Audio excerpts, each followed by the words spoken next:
এখন দেখে মনে হচ্ছে বিষয়বস্তু একেবারেই বদলে গেছে। এটা দেখুন, আল্লাহ বলছেন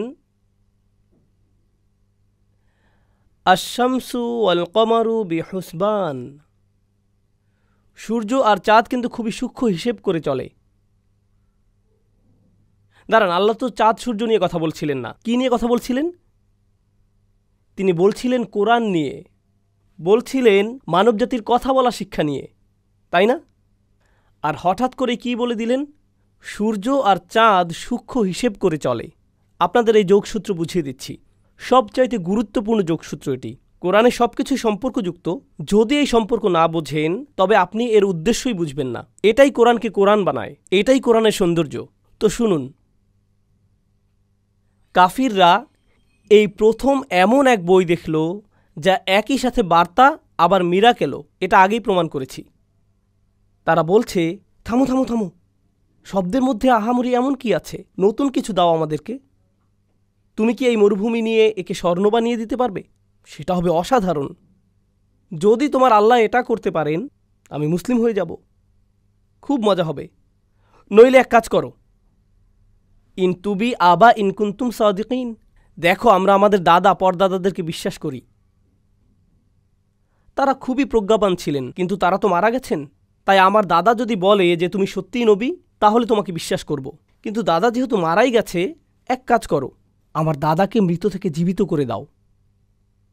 তিনি উঠে বলবেন তুমি সত্যি নবী, আমিও বিশ্বাস করব। মুশরিকরা বলতো, আমি তোমাকে শুধু তখনই বিশ্বাস করব যখন কোনো মিরাকেল দেখব। মিরাকেল শুনে না, বরং দেখে বিশ্বাস করব। এখন সে কি মিরাকেল শুনছে? হ্যাঁ, মিরাকেলটা কি? কোরআন। কিন্তু কিছু কাফির বলল এটা যথেষ্ট না, আমাদের কিছু দেখতে হবে। তাই আমার প্রশ্নটা হলো, আগেই উত্তর দিয়েছি, দেখি আপনারা মনে রেখেছেন কিনা। আল্লাহ কি পূর্বে চোখে দেখার জন্য মিরাকেল পাঠিয়েছিলেন? সেটা কি কাজ করেছে?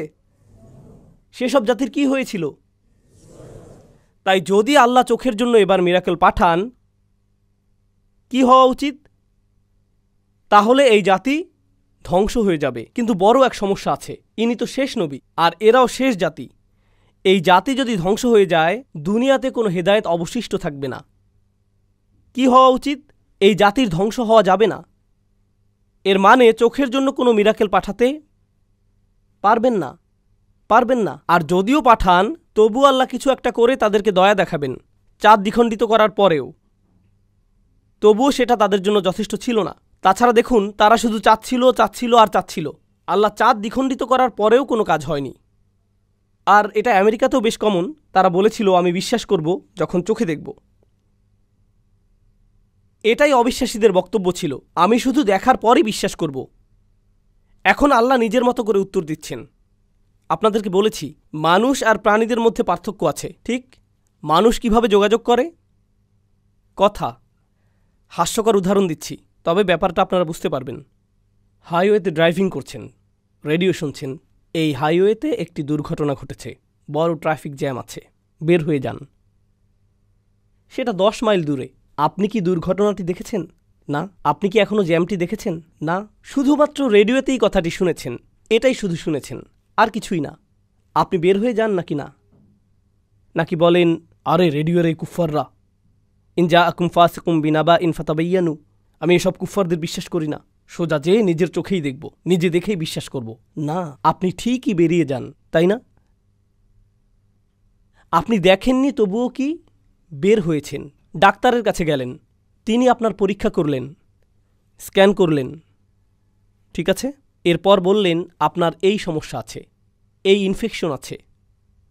আপনার রক্তের পরীক্ষা করে এই ইনফেকশন পেয়েছি, আপনাকে এই ওষুধগুলো খেতে হবে। আপনি কি ব্যাকটেরিয়াগুলো দেখেছেন? আপনি তো দেখেননি।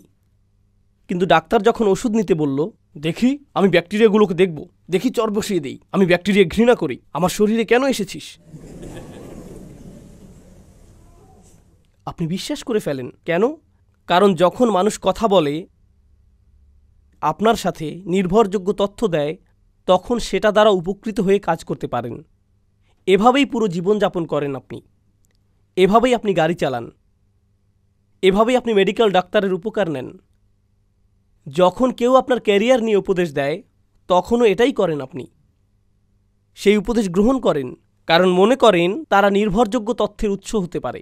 এভাবেই জীবন কেটে যায়, এভাবেই জীবন পার করেন। আপনি এভাবে জীবন কাটান না যে আমি বিশ্বাস করব যখন নিজের চোখে দেখব। আমি এখন ইসলাম নিয়ে কথা বলছি না, আপনার জীবন নিয়ে কথা বলছি। আপনি নিজ চোখে দেখেই শুধু বিশ্বাস করব এমনভাবে চলেন না, এমনটা করেন না। দেখুন, কেউ যখন বলে, আপনার মা যখন বলে, ওই যে আগুন, ধরবে না, পুড়ে যাবে, হে হে, ধুর, যখন পুড়ব তখনই বিশ্বাস করব। আপনি ধরবেন না, আর যদি ধরেও ফেলেন দেরি হয়ে গেছে। আমাকে থামাওনি কেন? আরে তোমাকে বলেছি তো, সেটাই তো যথেষ্ট হবার কথা। এখন ধরুন আপনি কোনো মানুষ না, আপনি একটা বানর, আর আমি বানরকে বললাম, হেই বানর, আগুনে হাত দিবা না, পুড়ে যাবে। বানর তো কথা বুঝে না, তাই বানর শুধু তখনই শিখবে যখন অভিজ্ঞতা হবে, যখন অভিজ্ঞতা হবে। যদি এই ভবনে একটা ফায়ার অ্যালার্ম থাকে, লেডিস অ্যান্ড জেন্টলম্যান, এই ভবনে আগুন লেগেছে, দয়া করে শান্ত ও ধীরস্থিরভাবে একটি কাতার করে বের হয়ে যান। হ্যাঁ, আমরা মুসলিম, তাই এক কাতারে বের হব না, কিন্তু তবুও যদি এই ঘোষণা শোনেন তবে কি করবেন? আপনি বের হয়ে যাবেন।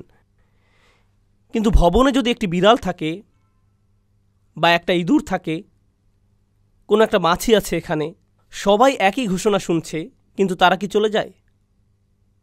প্রাণীরা সতর্কতা সংবাদের সুবিধা ভোগ করতে পারে না। প্রাণীরা শুধু তখনই বোঝে যখন আগুন যথেষ্ট গরম হয়ে যায়। ও দেখেছি, অনুভব করেছি, এখন পালাতে হবে। কাফিররা আমাদের নবী সাল্লাল্লাহু আলাইহি সাল্লামকে বলেছিল, আমরা শুধু তখনই বিশ্বাস করব যখন দেখব। আর আল্লাহ বললেন, আমি জানোয়ারদের উপর ওহী নাজিল করিনি, ওহী নাজিল করেছি খলাকা আল ইনসান। মানুষের তো শোনার সক্ষমতা থাকার কথা, সতর্কতা গ্রহণ করবে।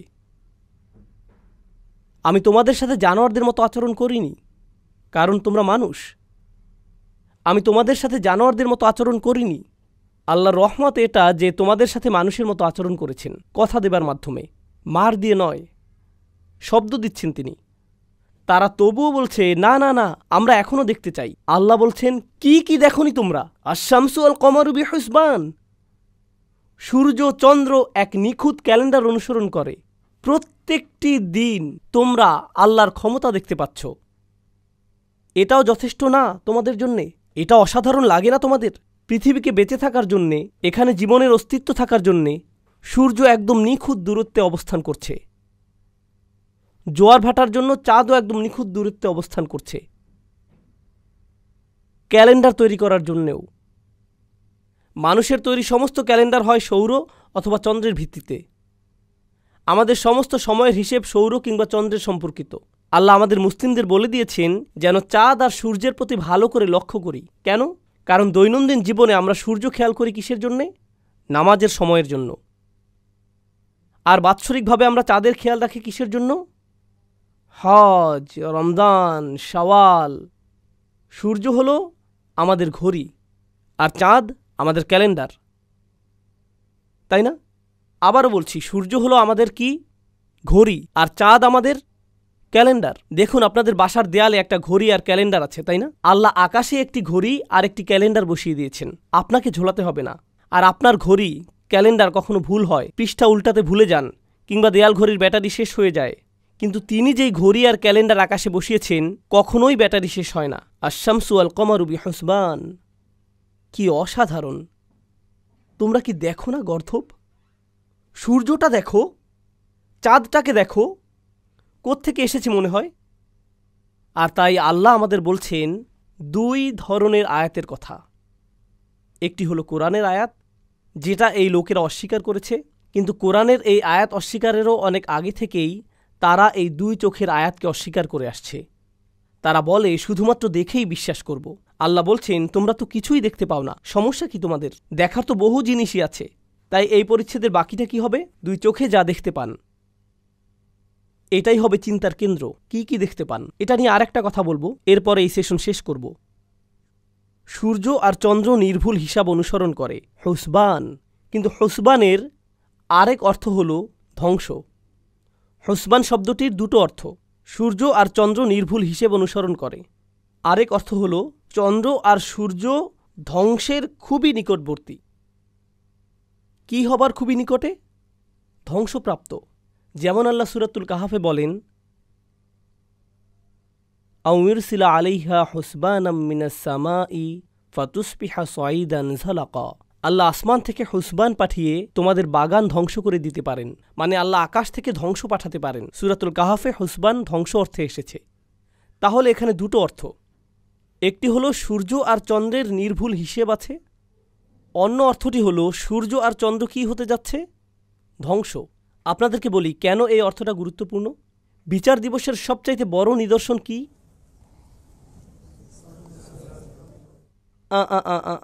না না না না না, সেটা সবচাইতে বড় নিদর্শন না, এটা সর্বশেষ নিদর্শন, সর্ববৃহৎ নিদর্শন না, সেটা শেষ নিদর্শন, সবচাইতে বড় নিদর্শন না। সবচাইতে বড় নিদর্শন কি?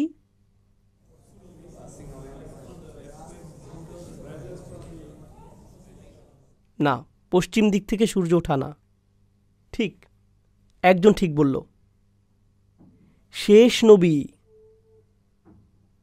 শেষ রাসূল চলে এসেছেন, সেটাই হচ্ছে বিচার দিবসের সর্ববৃহৎ নিদর্শন। বাকি সব নিদর্শন সেটার চাইতে ছোট।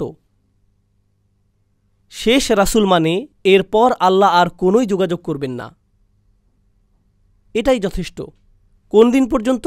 বিচার দিবস। এর অর্থ হল আমরা মানব ইতিহাসের সর্বশেষ অধ্যায়ে বসবাস করছি। আমরা এখন এই বইয়ের শেষ অধ্যায়ে আছি, এই দুনিয়ার গল্পের এখানেই আমরা আছি এখন।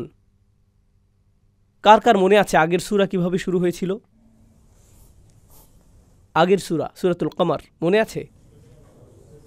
চন্দ্র বিদীর্ণ, কিন্তু আল্লাহ চন্দ্রের দুভাগ নিয়ে শুরু করেননি। তিনি বলেছেন, ইকতারাবাতিস সাআতু ওয়ানশাক্কাল কমার, সময় ঘনিয়ে এসেছে, আর চন্দ্র দুভাগ হয়েছে। সময় ঘনিয়ে এসেছে কারণ এই চাঁদের বিদীর্ণকরণ মিরাকেল কাকে দেয়া হয়েছে? রাসূলুল্লাহ সাল্লাল্লাহু আলাইহি ওয়াসাল্লাম। কোরআন শেখানো হচ্ছে। কোরআন কাকে শেখানো হচ্ছে? রাসূলুল্লাহ সাল্লাল্লাহু আলাইহি ওয়াসাল্লাম। কোরআন আর রাসূলকে আলাদা করা যায় না। তিনি যে কোরআন শিখিয়ে ফেলেছেন, এর মানেই হলো আমরা এই গ্রহের একদম শেষ সময়ে আছি। আর যখন সেটা হবে, আল্লাহ মূলত বলছেন সূর্য আর চন্দ্র ধ্বংস হতে যাচ্ছে, তোমাদের হাতে খুব বেশি সময় নেই। আল্লাহ খুবই দয়াময়, খুবই প্রেমময়। তিনি আপনাকে কোরআন দিয়েছেন, তবে আপনার হাতে বেশি সময় নেই। তাড়াতাড়ি সিদ্ধান্ত নিন। সূর্য আর চন্দ্র খুব বেশিক্ষণ আর অপেক্ষা করবে না। আপনি জানেন না কোন সময় হয়ে যাবে। আশ-শামসু ওয়াল কমারু বিহুসবান, এটাই পরের আয়াত বুঝতে সাহায্য করবে। পরের আয়াত নিয়ে এত বেশি তাফসির আছে যে তারা আর গাছ, ওয়ান নাজমু ওয়াশ-শাজারু ইয়াসজুদান, মানে তারা আর গাছ কি করছে? সিজদা। এই আয়াতের অনেকগুলো ব্যাখ্যা আছে, আমি সবগুলো বলবো না, শুধু একটি বলছি আপনাদের। তারা আর গাছ সিজদা দিতে যাচ্ছে। যখন কেউ সিজদা দিতে যায় তখন কি করে? পড়ে যায়, পড়ে যায়। বিচার দিবসে তারা খসে পড়বে কিনা? হ্যাঁ, গাছেরা বিচার দিবসে পড়ে যাবে কিনা? যাবে। ইতিমধ্যে শুরু হয়েছে, ইতিমধ্যে চলে এসেছে। প্রস্তুত হয়ে যান বিচার দিবসের জন্য। যখন অন্নাজমু ওয়াশ-শাজারু ইয়াসজুদান, এখন এটা দেখুন, এখানে দেখুন, কেন গাছ আর তারা? গাছ আর তারার সাথে কি সম্পর্ক? কোরআনে অন্য আয়াতেও এদের একত্রে রাখা হয়েছে। আপনাদেরকে কিছু বলি, অন্যান্য আকওয়ালও আছে যে এটা ঘাস ইত্যাদি, কিন্তু যেটা আমার সবচাইতে বিশ্বাসযোগ্য লাগে সেটা বলছি। রাতের বেলা আরবদের কাছে সবচাইতে সুন্দর জিনিস কি ছিল? তারা। কেন জানেন? কারণ দেখার মতো তাদের কাছে অন্য কিছুই ছিল না। বর্তমান কাতারের মতো তো দেখতে ছিল না সে সময়ে, তাই না? তখন এমন ছিল কিছুই না। আর তারা দিনের বেলা কিছুই ছিল না দেখার মতো, কিন্তু অনেক দূরে একটা কি দেখা যায়? একটা মাত্র গাছ। দিনের বেলা একমাত্র সুন্দর জিনিস ছিল সেই গাছটি, আর রাতের বেলার একমাত্র সুন্দর জিনিস ছিল তারা। আর সুন্দর কিছু হলেই আমাদের মনোযোগ কাড়ে, আর আল্লাহ তাদের মনোযোগের দুইটি জিনিস নিয়ে বলছেন, তারা পড়ে যাবে সিজদাতে। অন্নাজমু ওয়াশ-শাজারু ইয়াসজুদান, এটাই আল্লাহ করেন।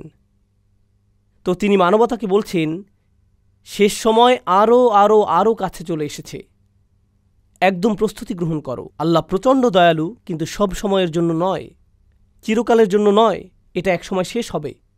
খুব শীঘ্রই আল্লাহ সীমা বসিয়ে দেবেন। আল্লাহ আজ্জা ওয়া জাল্লা আমাদেরকে সেই দিনের জন্য প্রস্তুত করুন। আমি আপনাদেরকে 10 মিনিট দেব, ছেলেদের পালা এবার। আমি এখানেই বসছি। 10 মিনিট মানে 10 মিনিট।